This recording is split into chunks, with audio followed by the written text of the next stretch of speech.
तो हाँ, मैं इस वीडियो के लिए काफ़ी लेट हूँ, बट मुझे ये स्पॉइलर रिव्यू करना था क्योंकि मुझे ये मूवी इतनी ज़्यादा पसंद आई। बात करें OMG 2 मूवी की, तो OMG 2 मूवी की कहानी ऐसे आगे बढ़ती है कि कांति शरण मुद्दल का बेटा जो कि मास्टरबेशन करते हुए पकड़ा जाता है स्कूल में, तो उसे स्कूल से निकाल देते हैं। फिर उनकी प्रॉब्लम बढ़ती जाती है क्योंकि उसका वीडियो लीक हो चुका होता है जो कि सभी के पास पहुंच जाता है, जिससे कि बहुत बदनामी होती है कांति शरण मुद्दल। और फिर उसी शर्म की वजह से कांति शरण मुद्दल को अपना घर भी छोड़कर दूसरी जगह रहने जाना पड़ता है, जो कि वो जाने की तैयारी करते हैं। स्टेशन तक पहुंच जाते हैं, पर स्टेशन पर रात को जब वो सो रहे होते हैं तो उनका बेटा जाता है ट्रेन के आगे सुसाइड करने के लिए, तभी उसे बचा लेते हैं शिव के दूत यानी कि अपने अक्षय कुमार। और फिर कांति शरण को रियलाइज़ होता है कि उन्होंने कितना कुछ गलत किया है, और वो केस कर देते हैं खुद पर, स्कूल पर और बाकी लोगों पर जिन्होंने उसे मिसगाइड किया होता है।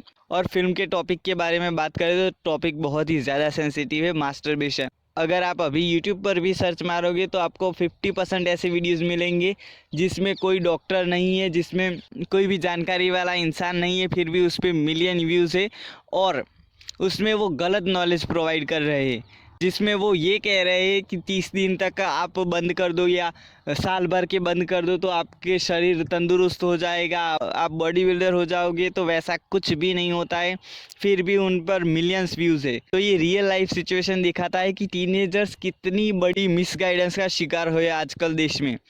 और इंडिया में इसको बहुत सारी जगह ब्रह्मचर्य से जोड़ा जाता है, हनुमान जी से भी जोड़ा जाता है और बाकी देवी देवताओं से भी जोड़ा जाता है, और इसको एक पाप बना दिया गया है, जो कि ऐसी काइंड ऑफ फिल्में गाइड कर जाती है जिसकी हमें बहुत ज़्यादा ज़रूरत है।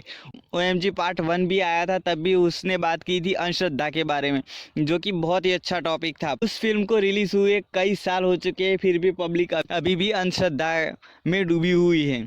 और सेक्स एजुकेशन ऐसा टॉपिक है जिसके बारे में कभी भी बात नहीं होती है। इसमें बहुत अच्छी तरह से बताया गया है कि नंगी फोटो तो हर स्कूल में होती है, बट कभी प्राइवेट पार्ट को उसके सही नाम से बुलाया ही नहीं जाता। यहाँ तक कि अगर एजुकेशन में आ भी जाए तो भी 50% टीचर्स उसे स्किप कर देते हैं या फिर जल्दी जल्दी में पढ़ा देते हैं, और या फिर जैसे कि तैसा पढ़ा देते हैं, जिससे बच्चों को कुछ भी समझ नहीं आता। और टीचर्स और सोसाइटी वालों को ये लगता है कि अगर उनको ये पता चल गया तो वो बहुत जल्दी सेक्स करवा बैठेंगे या फिर बहुत सारा कुछ जो है वो करवा देंगे। पर ये भी सिखाना तो उनका ही काम है ना, ये भी सिखाना तो पेरेंट्स का ही काम है कि आप क्या करो क्या ना करो, कितनी मात्रा में करो, और क्या फ़ायदे होते हैं क्या नुकसान होते हैं ये भी बताना उनका ही काम है, जो कि फिल्म बहुत अच्छी तरह से बताती है। जिसमें पहले ही शॉट में हमें दिखाया गया है कि मास्टरबेशन करते करते कांति शरण का लड़का बेहोश हो जाता है, और वो भी होता है मिसलीडिंग के कारण, क्योंकि घर में ऐसी बातें ही नहीं होती। घर में धार्मिक बातें होती है, घर में पॉलिटिक्स के लेवल की बातें होती है, घर में मूवीज़ को लेकर बातें होती है, पर कभी इस लेवल की बातें नहीं होती। और बातें होती भी है तो भी सोसाइटी वाले यही कहते कि कितना अश्लील लौंडा है, कितना अश्लील लौंडिया है, ऐसा लोग बोलते हैं और फिर इस बात को टाल देते हैं। तो सेक्स एजुकेशन बहुत ज़्यादा ज़रूरी है। अगर आप टिकटॉक चलाते होंगे, अगर आप इंस्टाग्राम चलाते हो, अगर आप यूट्यूब चलाते हो, अगर आप शॉर्ट्स कोई भी शॉर्ट्स फीड्स चलाते हो, तो आपको पता चलेगा 14-14, 15-15 साल के लड़के दिल तुड़वाकर वीडियो डालते हैं, दिल टूटे आशिक बने फिर रहे हैं। तो इन सारी बातों का दोष आप उनको नहीं दे सकते, क्योंकि उसकी उम्र तो अभी 14-15 साल है, उसको कहाँ पता है ज़िंदगी का। अगर 18-20 साल का होगा तो हम मान भी लेते कि उसकी गलती है, बट 14-15 साल के लड़के लड़कियां उनकी गलती नहीं है, ये गलती है सोसाइटी की, ये गलती है पेरेंट्स की, जो उनको कभी नहीं बताते कि प्यार क्या होता है और अट्रैक्शन क्या होता है। इनके बीच का फ़र्क किसी को नहीं मालूम, ना ही प्रोटेक्शन के बारे में बताते हैं, किसी भी बारे में बताते हैं, बात ही नहीं खोलते हैं, जिससे लड़के और लड़कियां कुछ गलत कर बैठते हैं, जिसका परिणाम उन्हें भुगतना पड़ता है। और इंडियन कल्चर में सेक्स को ऐसे देखते जैसे कोई पाप हो, ऐसे देखते हैं इंडियन कल्चर में सेक्स।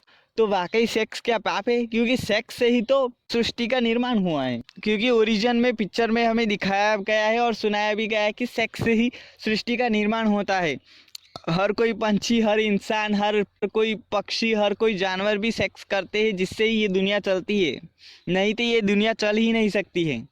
ये एक बहुत ही नेचुरल प्रोसेस है, पर इसको हमने ऐसे दबाया गया है कि जैसे वो पाप है, ऐसे दबाया गया है। और इसमें बताया गया है कि कैसे वेस्टर्न कल्चर में सेक्स के बारे में ओपन बातें होती है, जबकि हमारे कल्चर में भी पहले, बहुत पहले हुआ करती थी ये सब बातें, बट उनको मिटा दिया गया है। और अंग्रेज़ों ने उस वक्त सिर्फ वो ही पढ़ाया है जो कि काम आ सकता था, जो कि ज़रूरी था।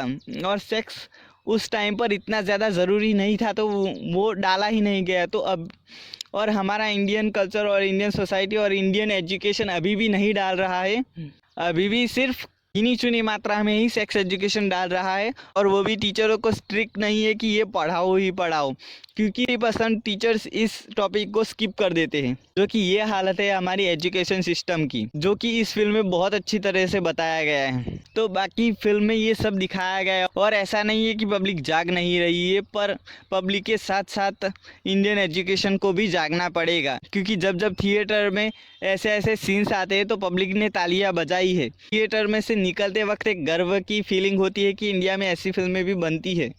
तो इसको ज़्यादा लंबा ना खींचते हुए इतना ही कहना चाहता हूँ कि फ़िल्म अच्छी है, फ़िल्म देखनी चाहिए और फिल्म इम्पैक्टफुल है।